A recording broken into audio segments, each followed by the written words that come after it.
Guys, welcome back to my channel. If you're new, my name's Amanda. This is the 32-week post RNY weigh-in, check-in, whatever you want to call it. I had RNY gastric bypass on June 22nd, 2017 in Federal Way, Washington at St. Francis Hospital with Dr. Harun Anwar. My highest weight was 302. Surgery weight was 266. Last week I weighed 174.2 and now I weigh 173.3. So it's a weekly loss of roughly 1 pound, which I am okay with.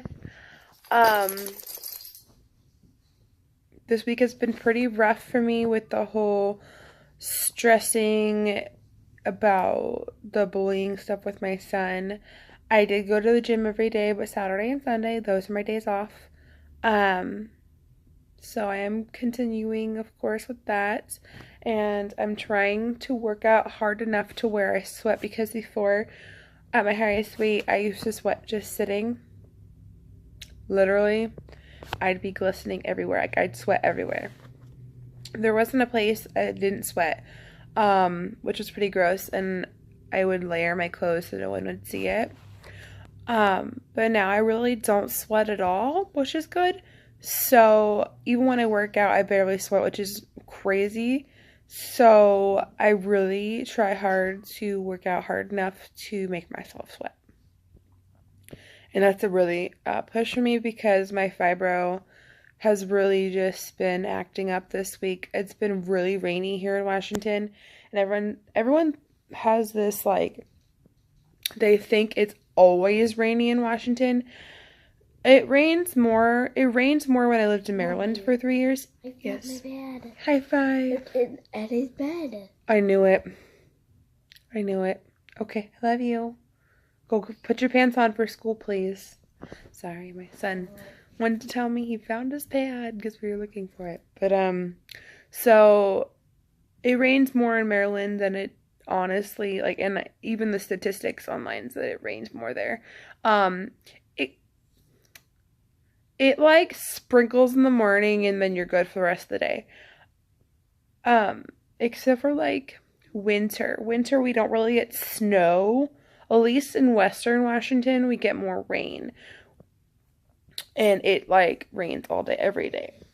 But in the summer we don't get rain at all. Like from like May to like October, we don't get any rain, so everyone can take that out of their head. But anyway, so it's been really, like, we sometimes get like a couple days where it doesn't rain, and it's just been really raining like a lot. So my body is very angry about that.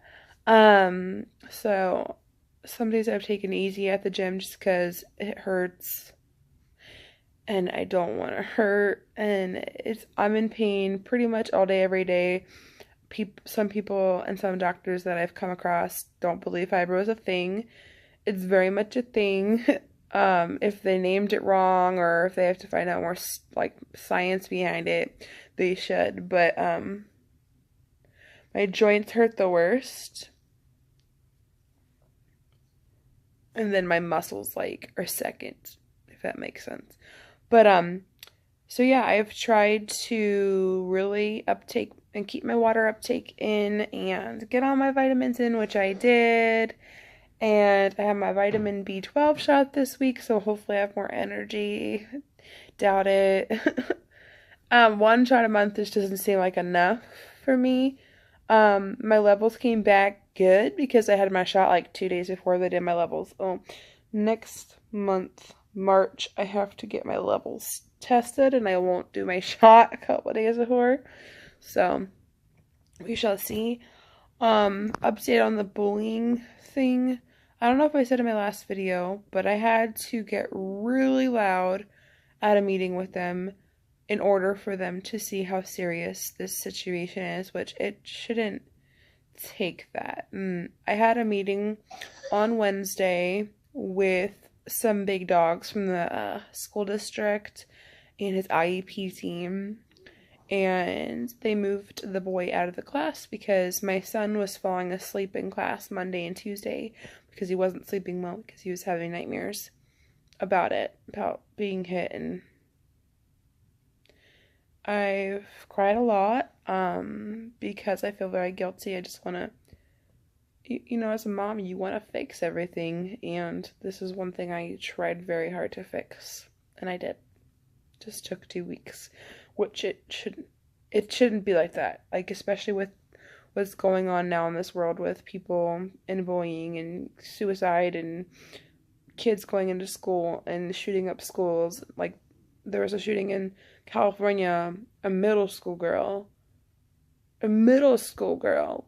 Do you understand that's like age 10 to like 13? That just blows my mind. It's sad. It's heartbreaking. Like, I don't know. But I just didn't want that for my son. I didn't want to think about it. So yeah, he fell asleep, and then, so they moved the boy out of the class, and they put so many strategies into place for him, visual, sign language, in case he can't get his words out, at least to the teachers. They're gonna work on him, with him, about, like, if someone comes up to you or bothers you, like, just saying no, because, he has issues getting his words out. And I just couldn't imagine. Apraxia, if you don't watch any of my old videos, apraxia is a speech motor disorder. And it's where the connections in the brain to the mouth muscles are, like, interrupted or broken, if you want to call it that, and they have to be retrained. And so I can understand him, but most people, when they hear him talk, cannot. They might have to ask him a couple times to repeat himself, which he's pretty much used to. But just imagine being knocked down to the ground and having a hard enough time when he's, like, normal and happy getting his words out. Like, I couldn't imagine not being able to say, "Get away from me," no. So they're gonna work with him on that. And interrupted, my husband called me. But so basically, we put a lot of strategies into place, a lot of goals for him, so he can get the help he needs. And we also put a safety, like, action plan in there. But yesterday he didn't want to go to recess. He says they're monsters there, which those boys are probably the monsters. And so he went to the office and read books the whole time, which is, he loves reading, and I'm okay with that. But I want him not to feel like Wyatt, you should not be scared. Those aides know now to do their jobs. It's sad it took them having a meeting to be brief to do their jobs, but I got up their butts at that school. So you do not have to worry about going to recess. Come to find out, his best friend wasn't there at school yesterday, so he had a very hard time. He didn't want to go to recess without her, and I feel him. So we've been just encouraging him, positive words. I got a lot of books in the library yesterday on bullying and forgiveness, because my son has a very hard time understanding what forgiveness means. And I asked him if he would forgive the other boys, and he said no.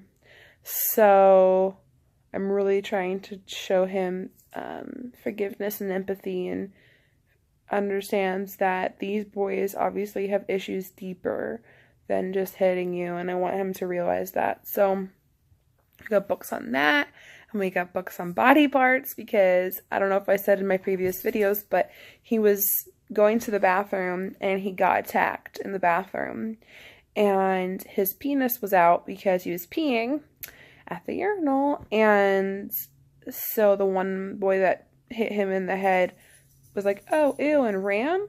So at recess, when he got knocked down and kicked in the head and kicked in the stomach and all that, he got up and pulled his penis out because he knew it got a reaction and it scared him away. So it's pretty genius, but it's not okay, because you can go to jail for that kind of thing in real life. So we got a body part book, and I wanted him to understand that body parts are private, and so we got one for that. And then we got one for since he could talk, when he started talking, he was around 4. And he always asks me, why am I different? It's pretty amazing that he knew he was different at 4. So I got books about the different ways people learn, and it's a disability book. Hey, Bruce.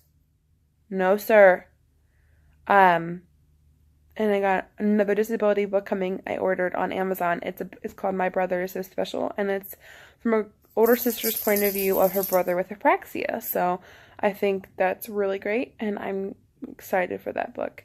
But yeah, so I explained to the top dogs that came to the meeting that I feel very failed in this whole situation, and I know it was a communication failure with the school, with like all of their communication together, but I should not have to demand them to do their jobs. They should have just done it. My son's been in a school setting. He's went to an elementary school since he was 2, because he got special preschools and whatnot and at an elementary school. And anytime anything at all has happened, they've handled it quick, fast, in a hurry. Like, no issues with that. I shouldn't have to demand them to do that. So they agree. They're going to fix that, hopefully. And yeah, apparently the principal's scared of me, so the principals would not come to the meeting. They're supposed to be there, but they didn't come. So that's okay. I can deal with the job dogs. So I guess from now on, his IEP will be with the officers of the school district, and I'm perfectly fine by that because I want the job done. So don't have to argue there. And then the psychologist sent me a list of other books that I can get him and videos and stuff. So I'm glad that I had a meeting with them. And you know what? I'm sorry to burst your bubble, but that I had to call officers in the first place is bad. Like, you as a principal who runs a school of 753 or 58 or whatever it is kids should be able to do your job, point blank. But anyways, that was my week. I did stressy. I am Amanda Seamers, and I have an addiction to cheese balls, like cheese puff balls. Those things are basically air. So when you crunch them down, they're like nothing. They're like dust. So I can eat a lot of those with my small tummy. Like a lot. And we got a whole tub of them for my kids. It's a treat. We don't get them very often. And I ate a lot.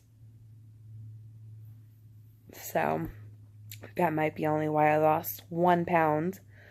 But I don't regret it. It was very good for stress eating because I feel like I could comfort how much I wanted to eat. I wanted to eat a lot.